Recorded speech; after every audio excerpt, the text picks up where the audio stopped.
તો Kurmi Patel welfare foundation સંચાલિત આંતરરાષ્ટ્રીય કુર્મી સેના આગામી સમયમાં પાટીદાર સમાજ માટે કટિબદ્ધ હોય તેવા કેડર બેઝ કાર્યકર્તાઓનું નિર્માણ કરવા જઈ રહ્યો છે।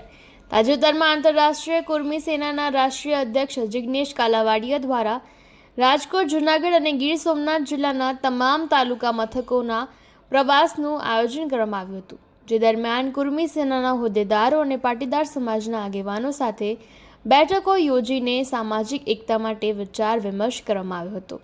આ પ્રવાસ દરમિયાન આંતરરાજ્ય લગ્નોત્સવ અભિયાન બાબતે ઉપલેટા, માણાવદર, વિસાવદર મુકામે પટેલ સમાજ ખાતે જૂથ સભામાં પોતાના વિચારો વ્યક્ત કરતા જિગ્નેશ કાલાવાડિયાએ જણાવ્યું હતું કે આ અભિયાન દ્વારા દેશમાં અલગ અલગ રાજ્યોમાં વસવાટ કરતા 25 કરોડથી વધુ કણબી કે કુર્મી જાતિના લોકોની સામાજિક એકતા સ્થાપિત થશે।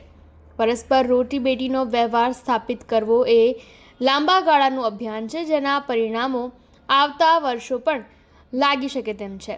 તો પાટીદાર સમાજ માટે વિવિધ 15 જેટલા વિષયો પર કુર્મી સેના દ્વારા કામ કરવામાં આવી રહ્યું છે અને આગામી સમયમાં પાટીદાર સમાજમાં વૈચારિક ક્રાંતિ માટે સાહિત્ય પ્રકાશન અને સાંસ્કૃતિક કાર્યક્રમોનું વિશેષ આયોજન કુર્મી સેના દ્વારા કરવામાં આવશે।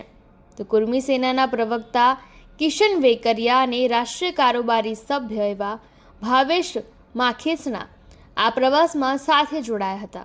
તો આ તકે ત્રણેય જિલ્લામાં કુર્મી સેનાનું સંગઠન મજબૂત કરવા માટે વિવિધ હોદ્દેદારોની પણ નિમણૂક કરવામાં આવી હતી।